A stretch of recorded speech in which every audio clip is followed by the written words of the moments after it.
En iyi fotoğrafçı ödülüne geçmek istiyorum. Onun için önce adayları izleyelim lütfen.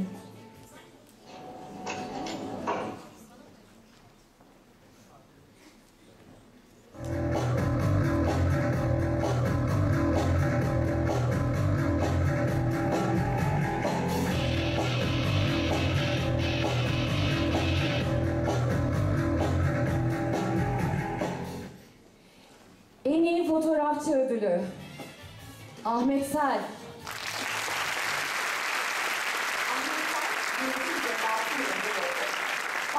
Montana Üniversitesi İletişim Bilimlerini bitirdi. 1975-2008 yılları arasında Rusya'da yaşayan Sel, Spa Press fotoğraf ajansının Moskova bürosunu yönetti.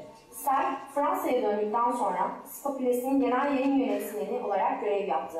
İstanbul Bilgi Üniversitesi Medya ve İletişim Sistemleri bölümüne öğretim görevlisi olan Ahmet Sel, belgesel fotoğrafçılık alanında çalışmaya devam ediyor. Fotoğrafları Le Monde, New York Times, Le Express gibi dergi ve gazetelerde yayınlandı. Ahmet Bey, tebrikler. Ödül vermek üzere ben yine 19 Mayıs Üniversitesi Rektörü Profesör Doktor Hüseyin Akın'ı davet etmek istiyorum. Hüseyin Bey, görüyoruz sizi sürekli. Tebrikler Ahmet Bey.